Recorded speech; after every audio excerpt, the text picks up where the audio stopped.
친구들 안녕. 김한길 전사님이 친구들 찾아왔습니다. 친구들 이번 한 주간은 또 어떻게 지냈어요? 추운 날씨 속에서도 따뜻하게 하루하루를 잘 보냈나요? 그런 하루하루 속에서도 하나님의 말씀을 기억하고 따라 살아가기 위해서 노력했나요?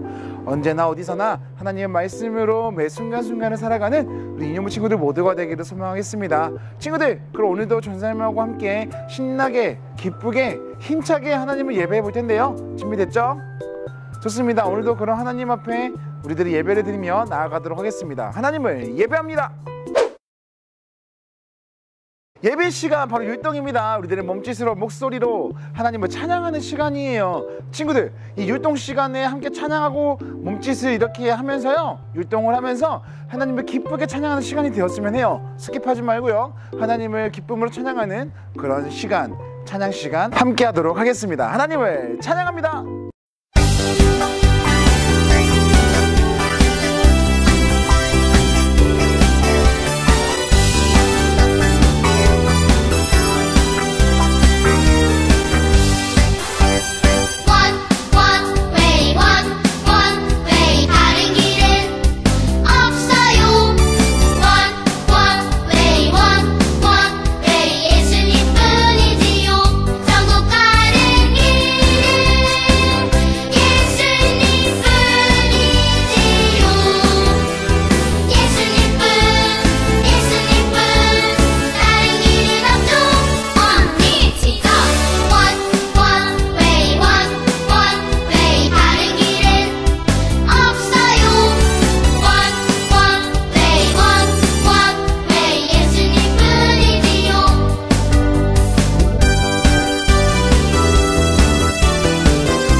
친구들 너무 잘했어요. 하나님을 기쁨으로 찬양하는 친구들이 되었으면 좋겠고요. 어서 빨리 모여서 함께 하나님을 찬양하는 그런 시간을 가졌으면 좋겠네요. 친구들 너무 잘했어요. 자, 이제 오늘 우리에게 주신 하나님의 말씀을 볼 차례입니다. 어떤 말씀으로 오늘 함께 하실지 친구들 그냥 보지만 말고요, 집에 있는 성경책 함께 찾아보면서 하나님의 말씀을 찾아보고 읽어보는 시간 가져보도록 할게요. 오늘 우리에게 주시는 하나님의 말씀은 여기입니다.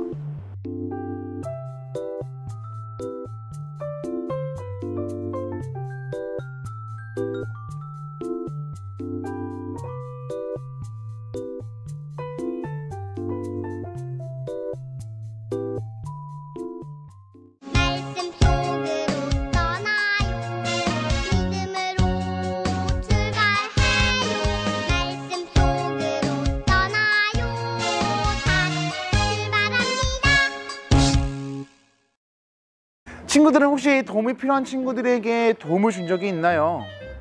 배고파하는 친구들에게 음식을 나눠준 경험, 힘들어하고 있는 친구들을 도와준 경험, 무거운 것을 들고 가고 있는 친구들을 함께 들어준 경험, 아파서 쓰러져 있는 친구들을 위로해주고 치료해준 경험, 그렇게 주위를 도와준 적이 있나요? 요즘 우리가 코로나 때문에 우리 주위에는 힘들어하는 사람들이 상당히 많아요. 그래서 여기저기서 돈으로도 그들의 행동으로도 여러 가지 함께 도우며 살아가는 모습이 필요하죠. 이렇게 서로 돕고 함께 살아가기 위해서 노력하는 모습을 보고 이 두 글자가 생각났어요. 바로 긍휼이라는 단어가 생각났습니다. 예수님께서도 이 긍휼이라는 단어를 생동으로 잘 보여주셨고 우리들에게 말씀으로도 가르쳐 주셨어요. 친구들이 이 긍휼이 어떤 뜻인지 알고 있나요? 아직은 어려울 수도 있죠. 오늘 이 긍휼한 마음, 긍휼이라는 단어를 함께 성경 이야기를 보고 와서 말씀을 나누도록 하겠습니다. 성경 이야기 속으로 들어갑니다. 바글바글. 예수님은 4,000명이나 되는 사람들에게 말씀을 전하셨어요. 예수님의 말씀을 들은 지 3일째 되던 날 먹을 것이 다 떨어졌어요. 예수님은 사람들을 불쌍히 여기시며 제자들에게 말씀하셨어요. 저 사람들이 나와 함께한 지 벌써 3일이나 되었구나.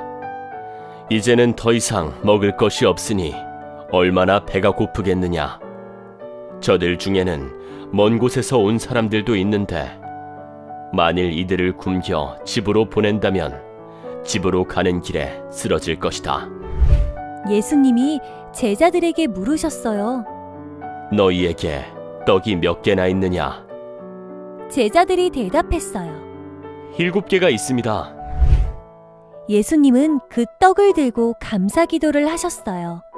그리고 제자들에게 떡을 떼어주시며 사람들에게 나누어 주도록 하셨지요. 예수님은 이어서 생선 2마리도 축복하시고 사람들에게 나누어 주도록 하셨어요. 그랬더니 그곳에 있던 모든 사람이 배불리 먹고도 음식이 7광줄이나 남았답니다. 배불리 먹은 사람들은 정말 행복했지요. 예수님은 긍휼한 마음으로 함께 있는 사람들을 세세하게 살피시고 그들에게 필요한 것을 주셨어요. 우리도 예수님을 닮아 긍휼한 마음을 가지는 예수님의 제자가 되어요. 3일 동안 말씀을 드릴 때에 그 사람들도 사람들이니까 배도 고프고 많이 피곤하기도 했겠죠. 근데 지금처럼 주위에 식당이 많이 있었을까요? 먹을 게 많았을까요? 아니에요. 도시락을 준비하지 않았다면, 그렇게 3일치 식량을 준비하지 않았다면 배가 고픈 상태에서 하나님의 말씀을 들었을지도 몰라요. 그때 예수님께서 제자들을 불러서 말씀하십니다. 물고기와 버릿독을 나눠 주어라. 근데 친구들, 그렇게 수천 명이 모인 상황에서 나눠줄 수 있었을까요? 그렇게 많은 도시락을 준비해 놨었을까요? 아니었어요. 제자들에게 가진 것은 얼마 되지 않았습니다. 제자들은 먹을 것을 많이 가지고 있지 않았어요. 하지만 예수님께서는 하나님의 말씀으로, 예수님의 능력으로 그 자리에 있는 수천 명의 사람들을 함께 먹이고 풍요롭게 하셨습니다. 예수님께서 이 긍휼이라는 그 단어를 행동으로, 말씀으로 보여주셨던 거예요. 긍휼, 다른 사람의 아픔을 함께 공감해주고 함께 슬퍼해주는 거예요. 옆에 사람이 배고파할 때, 아, 저 사람이 정말 배고프구나, 저 사람의 배고픔을 내가 해결해주고 싶어, 그래서 함께 먹을 것도 나눠주는 것이 긍휼한 마음이에요. 힘들어서 아파서 울고 있는 친구들에게 너 울고 있네 라고 하는 게 아니라, 정말 슬프겠구나, 내 마음은 정말 슬퍼, 그러니까 우리 함께 잘 이겨내자, 이게 마음으로 위로해 주는 게 긍휼이에요. 예수님은 성경 이야기 속에서 그 긍휼한 마음을 가지고 여러 사람들을 고치시고 치료하시고 또한 살아가게 하셨습니다. 지금 오늘날 이 시대를 살아가고 있는 우리들에게도, 전사님에게도, 이념부 친구들에게도 이 예수님의 긍휼한 마음이 필요할 거예요. 나만 잘 살고 나만 행복하고 나만 기뻐하며 사는 게 아니라 내 주위에 있는 사람들과 함께, 내 친구들과 함께, 내 가족들과 함께 행복하고 즐겁게 살아가는 것이 필요하다라는 거예요. 어떻게 하면 예수님처럼 긍휼한 마음을 가질 수 있을까요?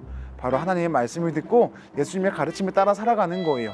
그럴 때에 나 혼자만 행복할 때는 이만큼 행복할 수 있다면 우리 모두가 행복할 때는 이만큼 함께 행복하게 살아갈 수 있을 거예요. 그렇게 예수님의 가르침에 따라 하나님의 마음을 품고 살아가는 이념부 친구들이 되기를 소망하겠습니다. 매 순간순간 예수님의 마음을 기억하고 그 긍휼한 마음을 가지고 사랑을 나누며 나아가는 우리 이념부 친구들 모두가 되기를 소망할게요. 친구들, 이제 우리 눈을 주위로 돌려볼 때예요. 나만 바라보는 것이 아니라 내 주위의 친구들, 가족들, 옆집 이웃들, 힘들어하는 사람들이 있으면 하나님의 말씀을 같이 나눠주고 함께 아파하고 함께 공감하면서 우리가 모두가 하나님 안에서 행복해지기 위해 노력하는 그런 친구들이 되었으면 해요. 매 순간순간 하나님의 가르침대로 살아가는 이념부 친구들 모두가 되기를 소망하겠습니다. 그렇게 살아갈 수 있겠죠? 좋습니다. 기도하겠습니다. 하나님의 가르침에 따라 긍휼한 마음으로 이 세상을 바라보고 아픔을 함께 아파하고 슬픔을 함께 슬퍼하며 하나님의 말씀을 전하기 위해 노력하는 이념부 친구들 모두가 될 수 있게 도와주세요. 감사합니다. 예수님의 이름으로 기도드립니다. 아멘. 주기도 음성할까요?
오늘도 예배 너무 잘 드렸습니다. 친구들, 이제 날씨가 점점 더 추워지고 있어요. 옷 따뜻하게 입고 다니고요. 감기 걸리지 말고요. 항상 건강하게 씩씩하게 하루하루 살아가는 친구들이 되기를 소망하겠습니다. 아직도 줌으로 얼굴을 보지 못한 친구들이 너무나도 많아요.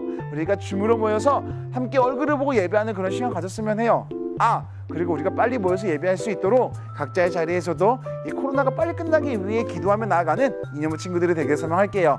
친구들, 건강하게 잘 지내고요. 우리 인사하고 헤어지도록 할게요. 친구들, 안녕!